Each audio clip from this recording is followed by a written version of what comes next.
Olá pessoal, bem-vindos ao nosso canal. Hoje vamos prosseguir com a nossa jornada sobre a paleontologia. E o tema de hoje é o Triássico. Esse período não é tão famoso como o Cretáceo ou Jurássico, que é conhecido pela prosperidade dos dinossauros. Mas o Triássico também teve muitas coisas realmente interessantes. Foi justamente no Triássico que surgiram os primeiros dinossauros e também os nossos ancestrais, os primeiros mamíferos autênticos. E são esses seres que vamos apresentar a você no episódio de hoje. Então, vamos começar!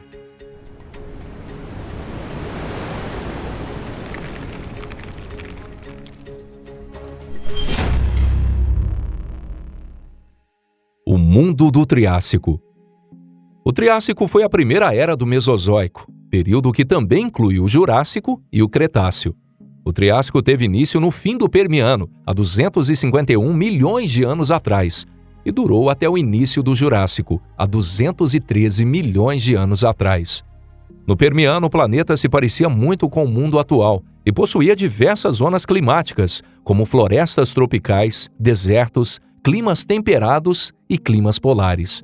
Nesse período, todo o solo fazia parte de um único supercontinente chamado Pangeia, que era dominado por estranhos seres chamados sinapsidas. Grupo esse que inclui até os atuais mamíferos. Os Gorgonops, um carnívoro extremamente forte, e o Dicinodonte, um herbívoro lento e calmo, também são espécies de sinapsidas. Já apresentamos com detalhes esses incríveis seres em nosso vídeo sobre o Permiano. Se você ainda não viu, não deixe de conferir aqui no nosso canal. A terrível extinção que deu fim ao Permiano e à Era Paleozoica também pôs fim ao domínio desses seres. E uma imensa quantidade de espécies marinhas também foram extintas. Foi também nesse período que as famosas trilobitas desapareceram. Nem mesmo os insetos conseguiram escapar. A causa dessa extinção continua um mistério, mas pode estar relacionada a uma erupção vulcânica altamente destrutiva que ocorreu na Sibéria. As cinzas vulcânicas que cobriram o Sol por um longo período finalmente sumiram. E quando a luz solar voltou a raiar nesse gigante cemitério que se tornou o planeta, o mundo havia se tornado um lugar totalmente diferente. A partir daí, quem dominará o planeta por milhões de anos não serão os sinapsidas, mas sim os répteis. No Triássico, o solo terrestre se concentrava na Pangeia. Mas aos poucos, o gigante supercontinente já começava a se dividir. Aparentemente, o supercontinente Pangeia estava completamente unido durante todo o Triássico, e visto do espaço, certamente teria a aparência de um único bloco e se estende de polo a polo. Mas as falhas geológicas já começavam a surgir na crosta terrestre. E ao entrar no Jurássico, ocorreu uma separação definitiva ao longo dessas falhas geológicas. Veja essa imagem. No Triássico Superior, quase entrando no Jurássico, a Pangeia se separou em praticamente dois grandes continentes chamados Laurásia e Gondwana. É possível perceber claramente que estão conectados somente por istmos. No Triássico, o clima era muito seco e muito mais quente do que no Permiano.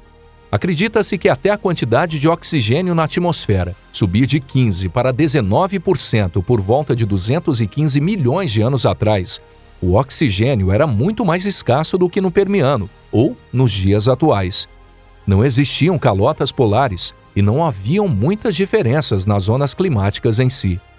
Mas provavelmente, um imenso deserto se estendia por toda a Pangeia. O nascimento de seres gigantes. No início do Triássico, o mundo biológico já havia se recuperado muito da extinção do Permiano. Os maiores sobreviventes foram os arcossauromorfos. Esse curioso grupo se originou de um ser do Permiano superior, de rosto longo e parecido com um crocodilo, chamado Proterosuchus. Seus descendentes, chamados eritrosuchos, parecem ter prosperado durante o início do Triássico, mas posteriormente foram substituídos por uma espécie mais evoluída. Os eritrosuquídeos possuem tipos muito curiosos, como a Chalichevia, que é coberto por uma carapaça, o Garjainia, que possui uma grande cabeça, e o poderoso Uralossauro. Todos são seres perigosos e gigantes predadores com quase 6 metros de comprimento. Com a extinção dos grandes sinapsidas, não existia ninguém no solo do Triássico inferior que pudesse confrontá-los. Mas durante o Triássico médio e superior, começou uma disputa entre o Erythrosuchus e outras espécies próximas. Foi também nesse período que surgiu pela primeira vez um dinossauro autêntico. Esse era um predador relativamente pequeno, mas muito veloz, chamado Eoraptor. Ao menos é provável que conseguia passar o lento Erythrosuchus para trás e chegar primeiro na sua presa. No final do Triássico aparecem os gigantes dinossauros. Por exemplo, o Fitossauro, um predador semiaquático coberto por uma carapaça. A principal espécie dos fitossaurídeos é um gigante crocodilo de 12 metros, chamado Smilossuchus. Além dele, existiu também o feroz Efraásia, que chegava a medir 7 metros de comprimento. Esse ser já se assemelhava com a imagem comum de um típico dinossauro.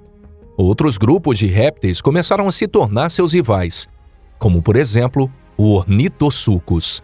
Esse ser parece um estranho híbrido de dinossauro e crocodilo.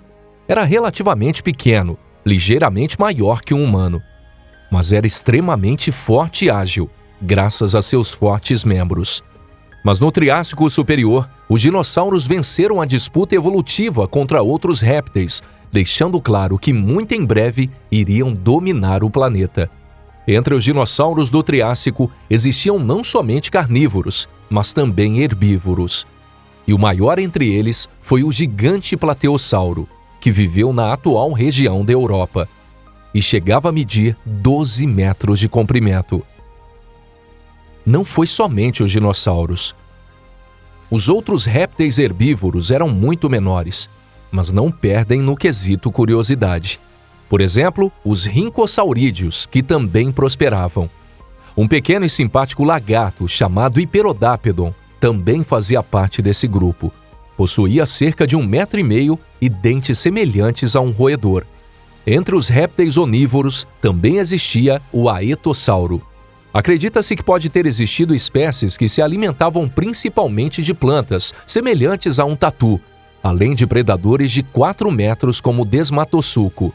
Os répteis não avançaram somente pelo solo, mas também pela água. Foi no Triássico que pela primeira vez surgiram seres que se alimentavam de peixes e que predavam uns aos outros, como o Ictossauro e o Plesiosauro. Também haviam répteis marinhos ainda mais estranhos, como o Tanistropheus, que tinha um pescoço 2 vezes maior que seu corpo. Nas regiões de água doce, os gigantes anfíbios eram seus rivais, mas no final do Triássico eles já tinham sido extintos. Por outro lado, o que ainda não foi completamente revelado é a natureza do Protoaves. Esse foi um estranho ser terrestre que viveu na segunda metade do Triássico. Além de um bico cheio de dentes afiados, possuía algo semelhante a asas e penas, mas tudo indica que não podia voar. O Archaeopteryx, que viveu no Jurássico há muito tempo depois, é considerado a primeira ave. Mas o Protoaves, que os especialistas pensam ser seu ancestral, possuía uma estrutura óssea muito mais próxima a uma ave. O mistério do Protoaves não foi revelado até agora.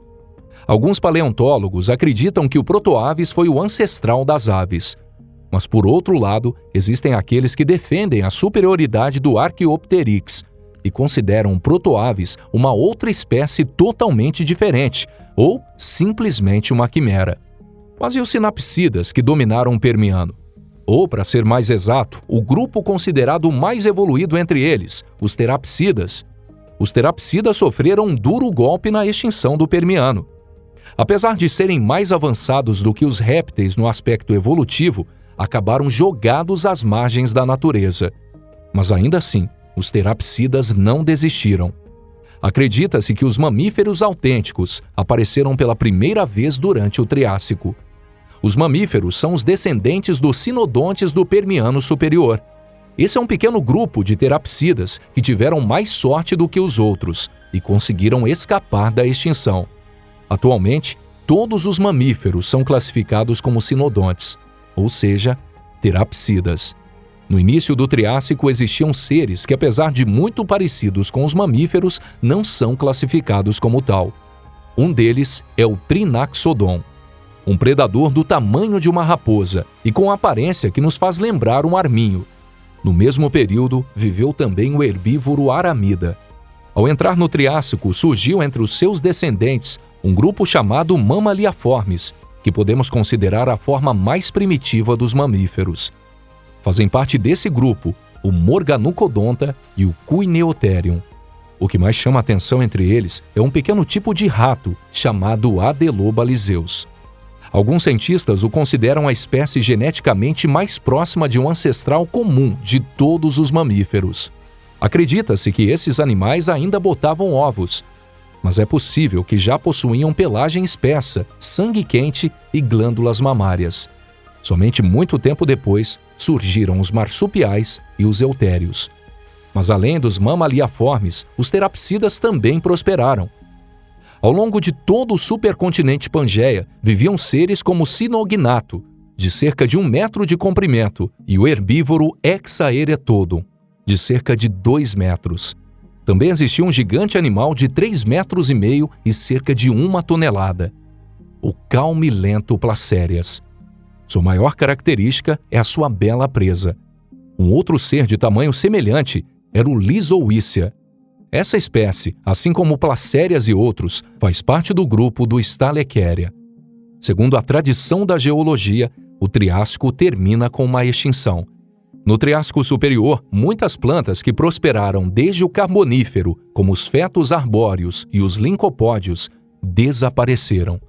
Depois disso, os anfíbios gigantes, praticamente todos os arcossauramorfos, que não eram dinossauros, e terapsidas, com exceção dos Mammaliaformes, acabaram extintos em um curto período de menos de 10 mil anos. A causa dessa extinção continua sendo um mistério. Talvez seja devido a uma grande mudança na composição atmosférica causada por uma drástica mudança climática ou um cataclisma geológico. Mas tudo ainda é muito incerto. O episódio de hoje termina por aqui. Obrigado a todos vocês por assistirem. Esperamos que vocês tenham gostado desse vídeo. Com o final do Triássico, inicia-se o Jurássico. Nessa era, os dinossauros, que venceram a corrida evolutiva contra os terapsidas do Permiano e contra seus parentes répteis do Triássico, reinaram como os reis absolutos. Mas isso vamos contar em um outro vídeo. Se inscreva no canal e deixe o seu like. Um forte abraço e nos vemos em breve aqui no canal Pipa. Até mais!